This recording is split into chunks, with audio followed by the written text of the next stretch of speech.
अस्सलाम वालेकुम साहब, ये जो आपका प्रत्याशी है श्री राजीव राय जी, ये किस मुद्दे पर चुनाव लड़ना चाहते हैं, आप बता सकते हैं?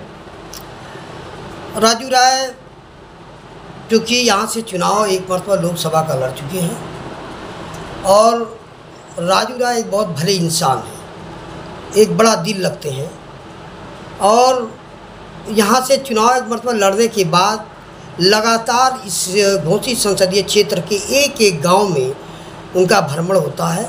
लोगों के दुख दर्द में शरीक होते हैं, लोगों की समस्याओं के समाधान के लिए सड़क से लेकर संसद तक उनकी लड़ाई होती है और यहाँ लोकल से लेकर डीएम की ऑफिस तक वो दौड़ते हैं और लोगों की समस्याओं का निदान करने के लिए हर तरह से भरसक जो है प्रयास करते हैं कि उसका समाधान निकले। बहुत मरतबा ये होता है कि जैसे राजू राय देश से हमारी पार्टी के राष्ट्रीय प्रवक्ता हैं, राष्ट्रीय सचिव हैं, उनके ऊपर बड़ी जिम्मेदारियां हैं, लेकिन उसके बावजूद भी उन जिम्मेदारियों को कम निभा पाते हैं और जनता के बीच ज़्यादा वक्त देते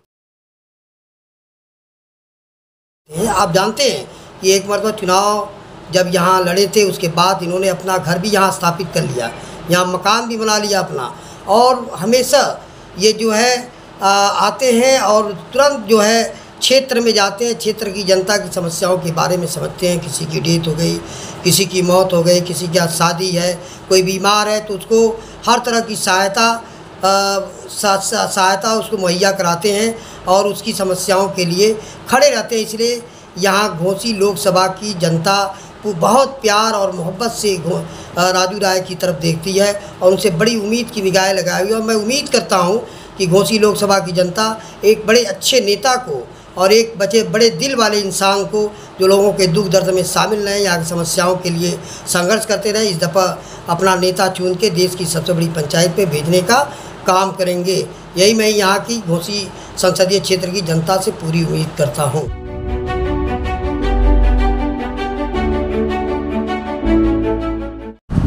अस्सलाम वालेकुम, रात न्यूज़ में आपका खैर मकदम में स्वागत है। मैं मास्टर इजारुल हक अंसारी शहर के समाजवादी पार्टी के वरिष्ठ लीडर हैं। आप समाजवादी पार्टी की स्थापना से लेकर अब तक पार्टी के कार्यक्रमों को सफल बनाने और जनता की समस्याओं को लेकर संघर्षशील रहे हैं। आज उन्हें समाजवादी पार्टी को राज्य कमेटी में सदस्यता नामित किए जाने पर विशेष रूप से बातचीत करेंगे। मास्टर इजारुल हक साहब, आपका इस यूट्यूब चैनल पे स्वागत है। मैं आपके चैनल को सबसे पहले मुबारकबाद देता हूँ कि आज आपने अपने चैनल में मुझे अपनी बात कहने का मौका दिया। मतलब मैं आपसे सवाल करना चाहता हूँ कि सदस्यता नामित होने पर आप कैसा महसूस कर रहे हैं? मैं बहुत अच्छा फील कर रहा हूँ और मुझे बहुत खुशी है कि समाजवादी पार्टी ने एक ज़मीनी कार्यकर्ता को, जिसने हमेशा जनता की समस्याओं को लेकर, हमारी मसाइल को लेकर संघर्ष किया, जद्दोजहद किया और उन्होंने हमको इस लायक समझा पार्टी ने कि मुझे इतनी बड़ी जिम्मेदारी दी है। मैं इसको लेके बहुत खुश हूँ और बहुत मुझे हर समय महसूस हो रहा है कि पार्टी ने एक ज़मीन से उठने वाले कार्यकर्ता को सम्मान दिया और हौसला अफजाई की। इसके लिए पार्टी का मैं बहुत खास तौर से अखिलेश यादव जी का और प्रदेश अध्यक्ष नरेश उत्तम पटेल जी का बहुत शुक्रगुजार हूँ, उनका धन्यवाद करता हूँ। ऐसे तो आप बधाई के लायक ही थे, जैसे कि मैं बहुत छोटे से ही देखता हूँ कि आप समाजवादी पार्टी में बड़े ज़माने से लगे हुए हैं। बहरहाल दूसरा सवाल ये था कि 2024 के आम लोक सभा में घोसी लोकसभा से गठबंधन प्रत्याशी की स्थिति क्या रहेगी? देखिए, 2024 के आम लोकसभा चुनाव में घोसी लोकसभा सत्तर से हमारी पार्टी की प्रत्याशी, गठबंधन के प्रत्याशी डॉक्टर राजू राय जी हैं और डॉक्टर राजू राय एक बहुत अच्छे मुखलिस इंसान हैं जो गरीबों, यतीमों, किसानों, मजदूरों और समस्याओं से जूझ रहे परेशान लोगों का सहयोग और उनका ताउन करते हैं, उनके बीच रहते हैं, उनके दुख दर्द को बांटने का काम करते हैं और पूरे शहर में भाईचारे का माहौल बनाकर इस संसदीय क्षेत्र को विकास के रास्ते पर अग्रसर करना चाहते हैं और यहाँ की जनता को विशेष रूप से यहाँ के बुनकरों की खुशहाली के लिए हमेशा जो है सरकार को अवगत कराते रहते हैं और अपने स्टेटमेंट में हमेशा इस बात को उजागर करते हैं कि पूर्वांचल के इस क्षेत्र में बुनकरों का जो योगदान है उसको बढ़ाया नहीं जा सकता है, इसलिए उनको परेशान हाल बुनकरों को हर तरह की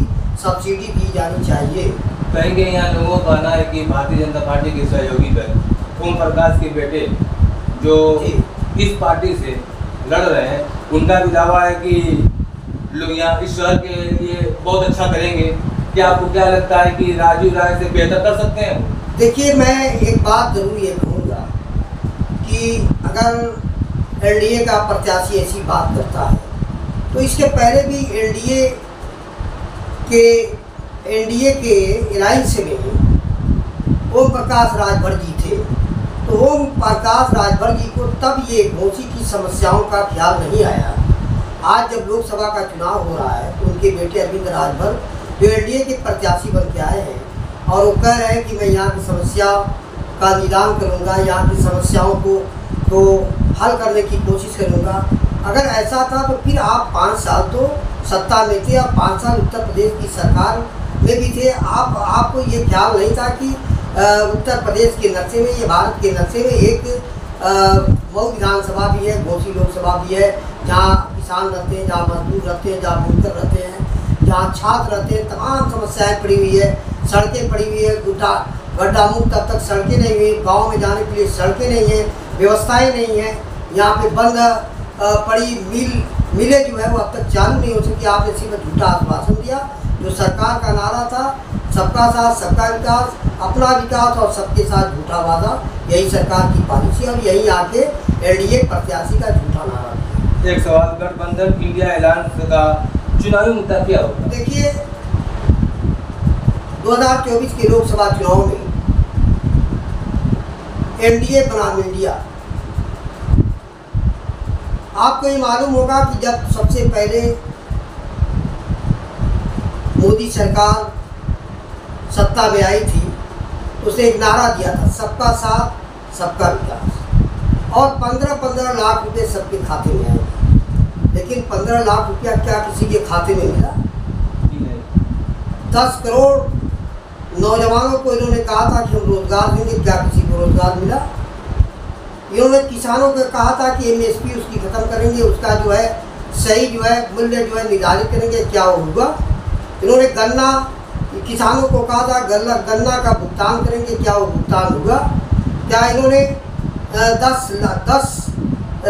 10 लाख जो नौजवानों को इन्होंने परीक्षा दिलाई थी जो नौकरी के नाम पर, क्या वो नौकरी मिली? ये सवाल है कि ये सरकार हमेशा धोखा दिया, झूठ बोला और ये 15 लाख से झूठ बोले, फिर उसके बाद जो है ये 5 किलो गल्ले पर आ गए, फिर उसके बाद ये जो है देश की जनता को कटोरा बांटने का भी काम कर सकते हैं। ये सरकार पूरी तरह से झूठी है, फ्रेब करती है और देश की जनता को छलने का काम करती है। कहीं कहीं पता चला कि किसान की जो बिजली का बिल है वो सरकार ने माफ़ कर दिया है। सरकार किसानों की बिजली का माफ़ करने का जहाँ तक मामला है, मैं ये समझता हूँ कि इन्होंने कहीं कुछ नहीं माफ़ किया है, केवल इन्होंने झूठा नारा दिया। आज कोई भी किसान आके कह दे कि हमारी बिजली का बिल माफ़ किया गया, अरे आप तो सबसे पहले ये करते कि आप पहले जो किसानों के गन्ना का सवाल था, किसानों के एमएसपी का सवाल था। आप देखिए कि 6 महीने तक आंदोलन चला और 6 महीने के आंदोलन में 100 से ज़्यादा करीब किसान मर गए, खुदकुशी कर लिए, और 1000 से ज़्यादा किसानों ने खुदकुशी कर लिया क्योंकि उनकी समस्याओं का समाधान नहीं मिला। उनके ऊपर बिल बकाया होगा, एमएसपी नहीं तय हुई, उनका निर्धारित मूल्य पर जो है उनके अनाज नहीं खरीदे गए, जिससे किसान कर्जदार हो गया। कर्जदार होने के नाते वो जाके जो है खुदकुशी कर लिया, आत्महत्या कर लिया। इस तरह से लगभग हजारों किसानों की मौतें हो गई। बहुत बहुत शुक्रिया हमारे साहब। दोस्तों, आप देख रहे हैं कि दानिशगाह पब्लिक स्कूल के मैनेजिंग डायरेक्टर जनाब मास्टर यादव साहब ने बताई सारी बातें। आप खुद समझदार हैं, सोच समझ के वोट दीजिए। मैं ये नहीं कहता हूँ कि आप बीजेपी को दो या समाजवादी पार्टी को दे, चाहे बहुजन पार्टी को दे, मगर आप समझदार हैं, अगर चालाक हैं तो सोच समझ के दीजिए कि ये जो 8 साल 10 साल से आप देख रहे हैं कि शहर के अंदर कि कितने झूठ अफरे बातों का मतलब कि इस्तेमाल किया गया और लोगों के साथ किस कदर धोखाधड़ी की गई। बहरहाल आप सोच समझ के अपना कीमती वोट सही जगह पर दें ताकि आगे आने वाले वक्त में इस देश का, इस शहर का और अपने घर का विकास हो। इस शहर में विकास बहुत ज़रूरी है। बहरहाल इसके साथ अपनी बात को ख़त्म करता हूँ। तब तक के लिए जय।